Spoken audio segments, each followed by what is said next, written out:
वक्फ कानून में बदलाव के बाद गरीबों से जो लूटा जा रहा था वो बंद होगा। पहले ठीक से काम हुआ होता तो मुस्लिम युवाओं को पंचर बनाकर नहीं जीना पड़ता। ये बयान दिया है प्रधानमंत्री मोदी ने वक्फ कानून जो हाल में ही पास हुआ उसके पक्ष में। और इस पर क्या जवाब है, मेरे साथ है कांग्रेस पार्टी के राज्यसभा सांसद इमरान प्रतापगढ़ी। सुना आपने प्रधानमंत्री को, क्या आप कहना चाहिए?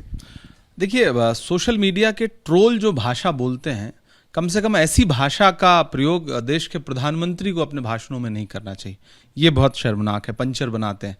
और प्रधानमंत्री जी को खुद एक बार ये सोचना चाहिए कि ये वही हैं जिन्होंने इस देश के युवाओं को पकौड़ा तलने की सलाह दी थी।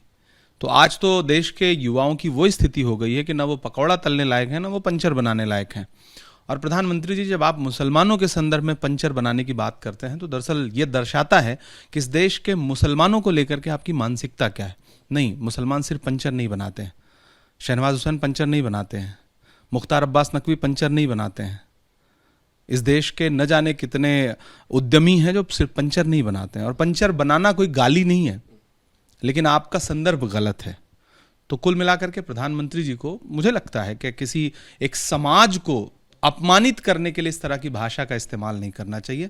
बाकी आपकी मंशा वक्फ कानूनों में जो बदलाव ला करके आप पंचर बनाने से, मुझे लग रहा है कि जहाज बनाने तक का सफर मुसलमानों को करवाना चाहते हैं। वो गुजरात में आपके मुख्यमंत्री रहते हुए और पिछले 10 साल में आपके प्रधानमंत्री रहते हुए देश ने देखा है कि आप इसी भाषण में जब ये कह रहे हैं कि कांग्रेस जो है वो इस देश के नागरिकों का अधिकार छीन के मुसलमानों को देना चाहती है, तो क्या आप देश के मुसलमानों को देश का नागरिक नहीं मानते?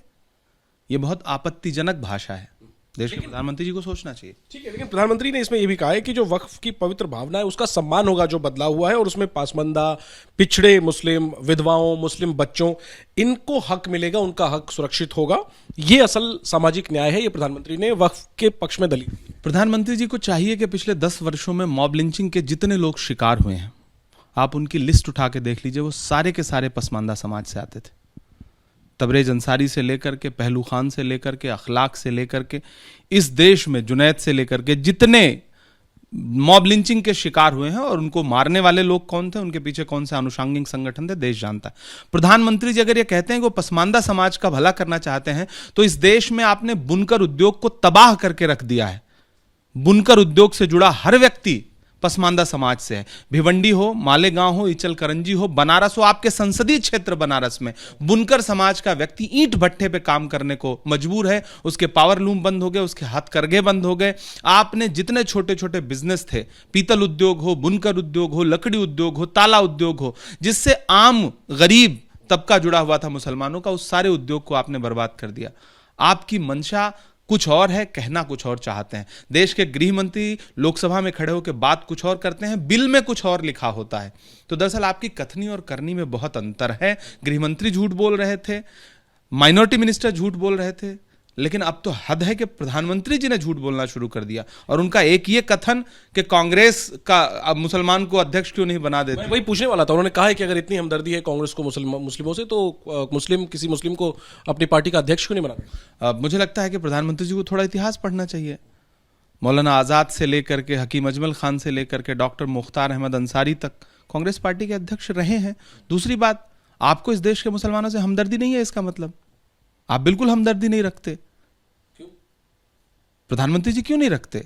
जब वो ताना कांग्रेस को दे रहे हैं, तो क्या आप अपने इस देश के एक बड़े नागरिक वर्ग से आप हमदर्दी नहीं रखते? आपको हमदर्दी नहीं है।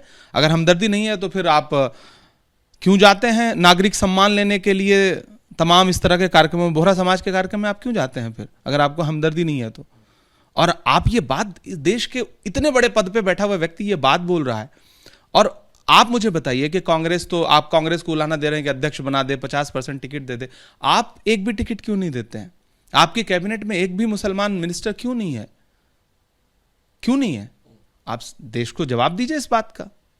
ठीक है, आखिरी में पूछूंगा, चूंकि आज अम्बेडकर जयंती है, एक संविधान के मसले पर भी घेरा है कांग्रेस को प्रधानमंत्री ने, और कहा कि संविधान के संरक्षक थे बाबा साहब, लेकिन कांग्रेस पार्टी भक्षक बन गई और अपमान किया बाबा साहब का अपने समय में। ये प्रधानमंत्री जी को यह बात कहते हुए एक बार पलट करके कांग्रेस के राष्ट्रीय अध्यक्ष श्री मल्लिकार्जुन खड़गे जी की तरफ देखना चाहिए था कि डॉक्टर बाबा साहब अम्बेडकर के संविधान और उनकी जो विचारधारा थी, उसको इससे बड़ा सम्मान क्या हो सकता है कि जब आज प्रधानमंत्री जी ये उल्हाना कांग्रेस को दे रहे हैं, तो उसी दिन 14 अप्रैल को कांग्रेस के राष्ट्रीय अध्यक्ष मल्लिकार्जुन खड़गे जी इस देश को न सिर्फ संबोधित कर रहे हैं, बल्कि बाबा साहब अंबेडकर जी के उस पे प्रतिमा पे पुष्पांजलि भी अर्पित कर रहे हैं।